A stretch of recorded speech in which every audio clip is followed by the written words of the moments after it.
And welcome in, everybody. Vasu Vada Party here on the Make the Money and Run podcast for this Wednesday, January 11th, January 12th, something like that. I forgot what day it says. Now we're going through it. Happy New Year. As you see, we have a guest, a special show today. Don't forget, we'll be back tomorrow, 1 Eastern, 10 a.m. Pacific, to review the weekend in football, NBA, NHL, NCAA basketball, everything that's going on. But right now, it's all about the NFL. It's all about the playoffs. What a weekend it was that ended. Thanks to everybody on Facebook and YouTube and Twitter for joining us live. The great Matt Maiocco of NBCSportsBayArea.com. Hi, Matt. Happy New Year. Vasu, Happy New Year to you too. Hope all is well. We're gearing up for what should be an exciting week one of the playoffs because week 18 of the regular season certainly lived up to expectations or exceeded expectations. So I don't know if it can be that exciting, but just the build up to this game and what it means will get the juices flowing for sure. Well, I think the NFL certainly had no idea it was going to be like this, adding a 17th game in a week 18, because holy cow, everybody was still alive basically until about 2 weeks ago. We only had the Packers were the only team in 2 weeks ago officially into the playoffs, and then a few more teams got in, and then now after the Sunday night game that nearly ended in a tie and took the Steelers out. How about the Colts losing to Jacksonville? All these things that happened. You're right, everything that happened. But let's start where you were in Los Angeles. 17-0 down. All the Twitter haters were on Garoppolo all year. I know we talked about it during the summer. And sure enough, the pass rush came in. The running game got going. They beat up Stafford big time. Garoppolo with his thumb, the issue with the thumb going in. I think I heard you on local radio here in the Bay Area where we live. I think you said, did he get shot up at halftime, or was that during the week, or do we know that for sure? Well, I think both. I don't know if he got shot up at halftime, but before the game, they did something, and they tried to work that out during the course of the week too, just to see if it was going to be manageable, if he could throw the ball with a painkiller in there. So yeah, I mean, I would assume they'll do the same thing. Probably not a whole lot of reason to change up based on how he played and how the team performed, especially in the second half. Let's bottle up that second half for you 49er fans out there. Geez, that was probably the best comeback all year that they've had, considering how the season has gone. The bad start they got off to, we talked during the summer. Certain things had to happen. When was Trey Lance going to play? When was he not going to play? Everybody, I think Jimmy Garoppolo, and we said this during the summer, Jimmy Garoppolo doesn't get enough credit for winning, and he gets too much blame for losing. And I think that's unfair for him. And whatever 2022 brings next fall, that's a different story for today. But talk about the second half of the game. I mean, you said it in the summertime. Their pass rush came through in the second half. It kind of helped out the DBs. They clearly could stop the run. And then I don't know what was going on with McVay at the half there, because then does that guy ever blink anyway when he does press conferences? I mean, that's the one thing. And he's going down and celebrate. You think the 49ers noticed when he went down to celebrate that he's taking this thing a little bit, gamesmanship, I know, but geez, that was a little too much for me.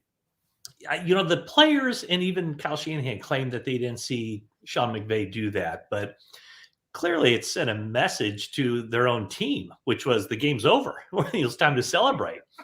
And so I'm not sure that was a great message. I mean, well, there's so many layers to that too, Sure. right? I mean, you're the head coach. Shouldn't you let the players do the celebrating, and you have to throw yourself into the mix there? So to me, it showed a lot of immaturity. And for a guy who's been in the league now as a head coach for several years, you wouldn't expect him to kind of freak out like that in that kind of situation. But it also maybe told you the kind of stress that they were under, the kind of pressure they were under to beat the 49ers, having lost to them going into that game 5 straight times, and now it's up to 6. But I think as far as Jimmy Garoppolo and the defense and everything else, what really happened was late in the first half, the 49ers started to kind of piece things together, and the defense very late in that half started getting some stops. And then really the key sequence of the game, and I think it gave the 49ers some hope, was to move down the field very quickly and get the 3 points at the end of the half, because they knew they're getting the ball to start the second half too. And for them to go ahead and score, get a 3 and out and score again, that's really right there where the momentum changed. And of course, all that would be for naught. We wouldn't be talking about that if it weren't for them going back down the field late in regulation and scoring the tying points there. So so many guys on that team kind of stepped out into extraordinary roles to do things that they hadn't done before. In the case of Dante Johnson playing nickelback and then playing safety, in the case of Kyle Juszczyk being the holder, in the case of Robbie Gould being the punter, Darquez Denard, who has just signed with the team on Wednesday, he's on the field and playing some critical snaps in that game. So there was just a lot going on. And I think kind of the thing that the overriding thought I had, even watching the second half of that game, was the level of toughness. And usually when we talk about toughness, we're talking about the defensive side of the ball. Well, they showed some pretty good mental toughness, and the front seven played very well, and they played well enough on the back end. And of course, Ambry Thomas with that interception to clinch it. But just the tough-mindedness out of Juwan Jennings and Brandon Ayuk and Deebo Samuel and Elijah Mitchell, the way he runs the ball, and Jimmy Garoppolo and that offensive line. A guy like Colton McKivitz had not suited up for a game the entire season. And his assignment, go out there, block Von Miller, and replace, maybe the best offensive player in the game, Trent Williams. So it was an extraordinary effort. And now I guess the hard part is now they got to flip the switch, forget about it, and start preparing to face the Dallas Cowboys, because right now every team that opens, all 14 teams are 0-0, and I really think every team has as good a chance as the other in this playoffs. All right, let's break it down to basics here. We talked at the beginning of the year, or we talked in the summertime, and then they got off to a bad start, and people were complaining this, and this. I'm just going to thumbnail it right now, and you tell me if I'm wrong. The running game and the pass rush, those two things work. They're successful. Those two things don't work, or one of the two things don't work, it's not a successful game for the 49ers, because then you rely on other avenues that may not be the strength of the team. Fair or unfair?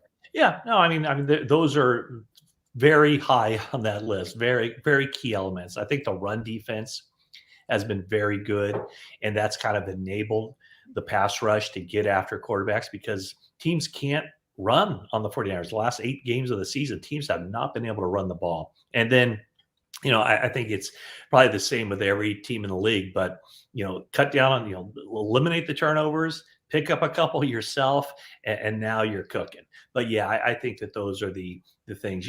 This offense is so much better when they're able to get that run game going, move the chains, get in third and shorts, and have Garoppolo pick up those easy pitch and catch for first downs on third down. They can't. There have been games where people would say, "Oh, why didn't they run the ball? Why didn't they stick with the run?"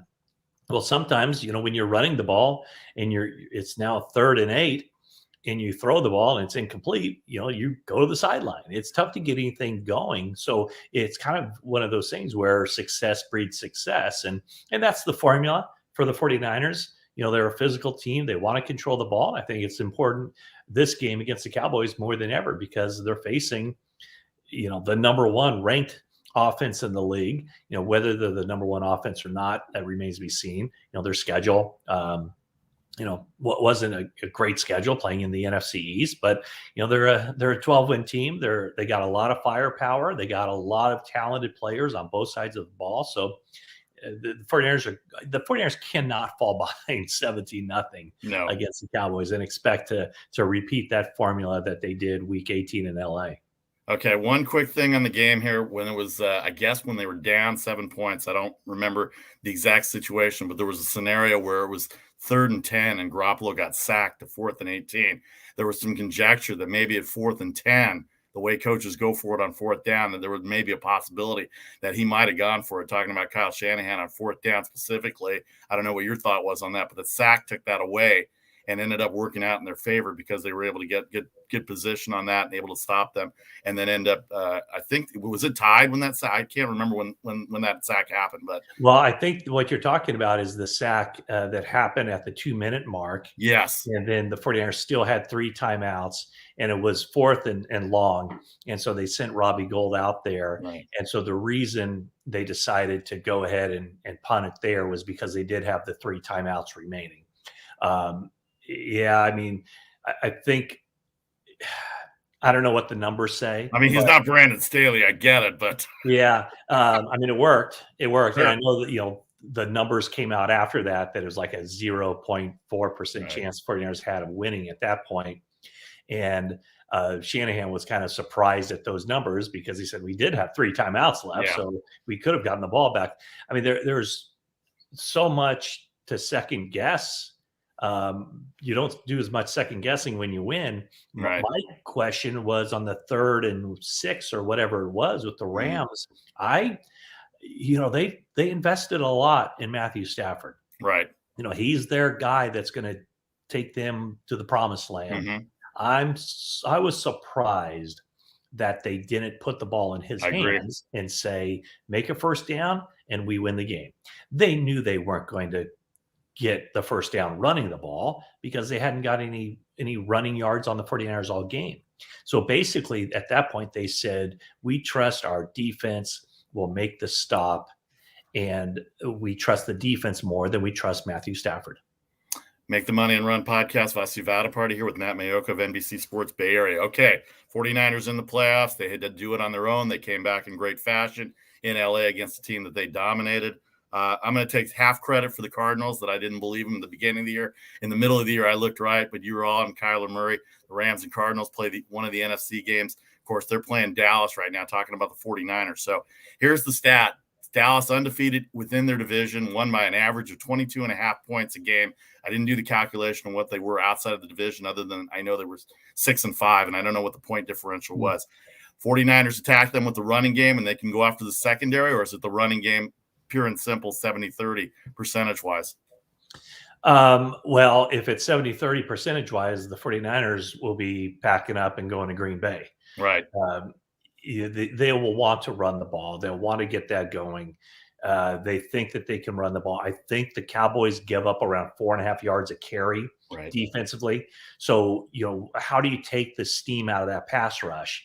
It's by running at Micah Parsons. It's by running at Randy Gregory. It's running at DeMarcus Lawrence. I mean, I think they feel like they can overpower just about any team in the league. And so that is certainly what they want to do. And then you'll get the ball to George Kittle, Deebo Samuel, Brandon Ayuk, get the ball, those guys in space and let them do their thing. So, they would absolutely love to run the ball, but in order to run the ball and run the ball at the volume they want to run the ball, they have to pick up those third downs. It has to, Garoppolo has to be accurate. They have to use play action.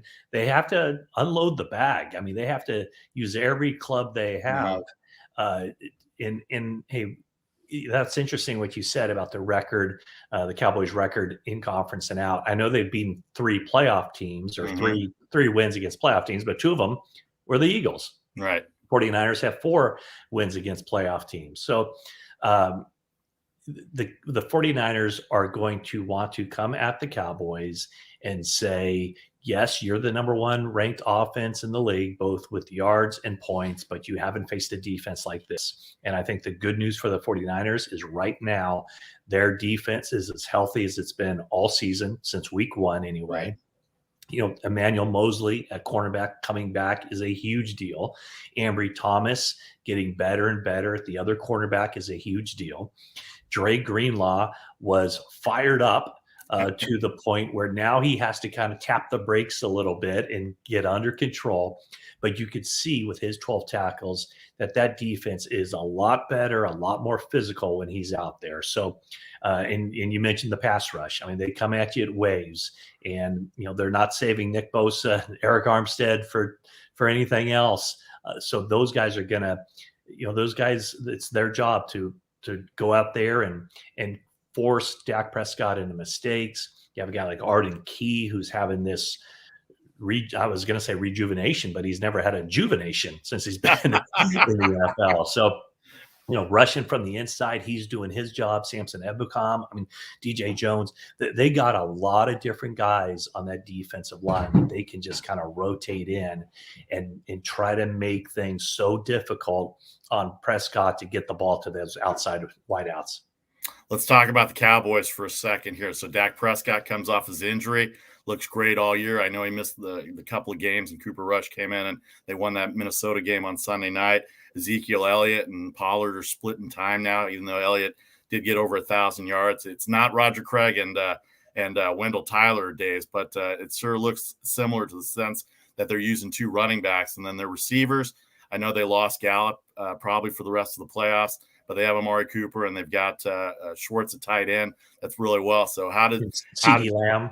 And CeeDee Lamb is there too, absolutely. But from an offensive standpoint, this is the big play secondary for the Cowboys. Mm-hmm. Trayvon Diggs obviously had a great rookie year, Brown, but they give up a lot of big plays. So even though you want to run the ball, can they attack that secondary and go after them with quick passes, or how do they do it?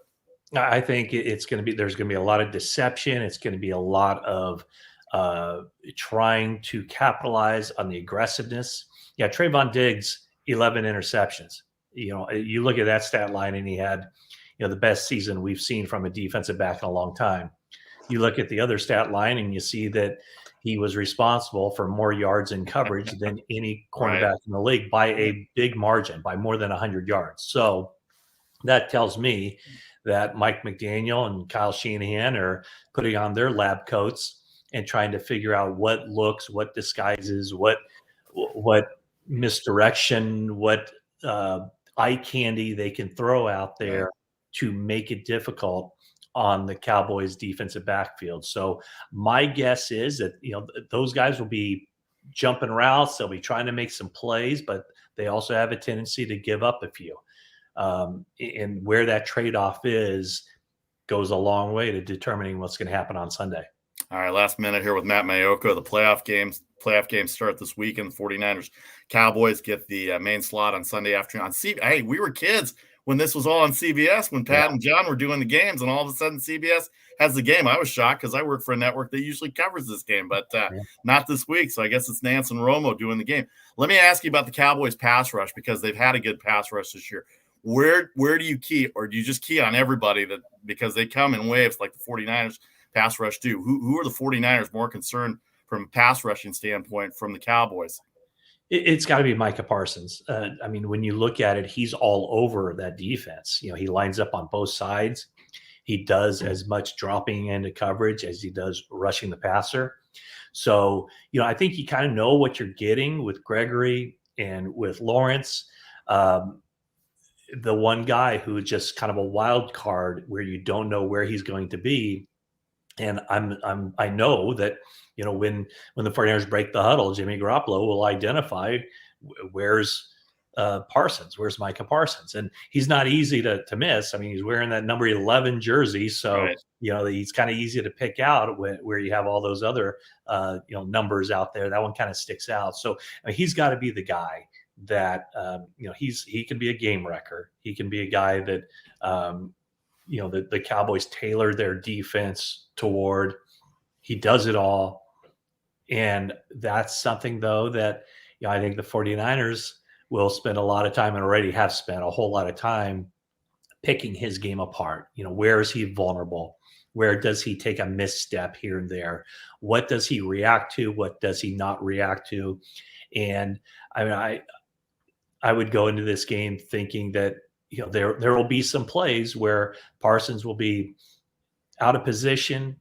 He'll bite on something that will open up a big play here and there. And when those opportunities present themselves, when the 49ers have set up something, maybe not to the extent of 10 straight running plays to set up, a halfback or a wide receiver pass, not to that extent, but when they've set up something and it's there, that's where they have to capitalize. And that's where Jimmy Garoppolo has to capitalize. That's where Elijah Mitchell has to capitalize in hitting the right hole. That's where Deebo Samuel and Brandon Ayuk have to capitalize with the ball in their hands. So it'll be a fascinating game, and one of the matchups that to me will be great to watch too. Won't be maybe as apparent with the naked eye, but it's Dan Quinn, the defensive coordinator of the Cowboys, against Kyle Shanahan's offense. And, Dan Quinn knows Kyle Shanahan's offense quite a bit. He doesn't know it as well with the personnel that the 49ers have. Mm-hmm.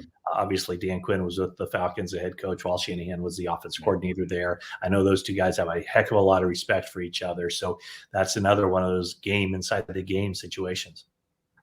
All right, I'm not going to ask any questions. I'm just going to let you spitball for a minute on the other two NFC games. I'm just going to let you give me a key a key in Philadelphia, Tampa Bay, which I think will be a better game than most people think.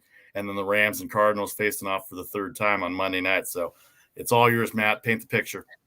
Yeah, I mean, I do think that the one game that would shock me would be if the Eagles go to Tampa Bay and win that game. The Tampa Bay is not they're not a perfect team. They're not unbeatable as a number 2 seed, but that one would surprise me if the Eagles can hang with Tampa. And then the other game, I don't know what you're getting with the Rams. I mean, on paper, I think the Rams beat the Cardinals. But I don't know if there's something going on with the psyche of the Rams now that they let that game, I was going to say get away from them. Yeah. I don't know if it got away from them as much as the 49ers just kind of took it. Mm-hmm. And then the Rams didn't have an answer. But there's got to be some second guessing in that Rams locker room. I mean, to me, this is going to be, that's a fascinating game for me. And that's the Monday night game. Matthew Stafford, who's never had postseason success, he rarely has had postseasons. He was brought to the Rams as kind of the missing piece. They went to a Super Bowl with Jared Goff, but Sean McVay decided, and Les Snead decided, that the Rams could win a Super Bowl, should win a Super Bowl perhaps, if they could get a quarterback to their liking. Matthew Stafford is that quarterback to their liking. So now the pressure's on him. And I don't think he's never been a great pressure quarterback. And he certainly wasn't good under pressure on Sunday against the 49ers, 6 of 16 in that second half. So we'll see. I mean, there's great drama throughout the NFC. Heck, there's great drama, obviously, in the AFC as well. But I really think the game that I'm going to be at AT&T Stadium in Arlington, it's going to be the best. I think that at least on paper, the build-up, looking at the teams, taking into account the history, a lot of it going back many, many years. But to me, that's the place to be this weekend. No doubt about it. All right, Cowboys 49ers Sunday afternoon, 1:00 West Coast time. Just my spitball take here. I think the Eagles can run the ball in Tampa Bay, and I think if they can control the ball similar to what the 49ers run the ball, I think they may be able to get after that Tampa Bay secondary a little bit, and Jalen Hurts has played well. And then the Cardinals smashed the Rams at home when they were red hot, and then the Rams came back to Arizona and beat them. So I guess we'll have to see who's more consistent in that game. But you're right, the best game of the weekend will be an AFC aside. We'll talk about that another time. But the best game of the weekend, the Cowboys 49ers, ever since we were youth. I'm not a 49ers fan, but obviously I grew up here and I know the history of it. It's going to be a great game. Matt Maiocco of NBC Sports Bay Area. Oh, how's your St. Mary's Gales doing, by the way? They're all right. They're right there on the bubble, as they always are. Yeah, Matt, a St. Mary's season ticket holder, lives up there in the East Bay. I have to get a little basketball in with him every once in a while. All right, short notice. I really appreciate the time. Thanks for the text. Matt, Happy New Year again. Enjoy the game Sunday. Hopefully we'll catch up soon, and maybe after a win, and we'll get to talk some more football before the Super Bowl. Sounds good. Vasu, thanks for having me, and I'll see you down the road. All right, Matt. Thank you very much. All right, thanks to everybody on Facebook, YouTube, and Twitter, the Make the Money and Run podcast. I'm Vasu Vadaparty. We'll see you tomorrow, 1:00 Eastern, 10:00 with Charlie O for the regular Thursday, and then the Friday football show, 1:00, 10:00 Eastern as well on Friday morning, West Coast time, afternoon, East Coast time. All right, thanks to everybody. Have a great day. Thanks to Matt Maiocco again. Talk to you later.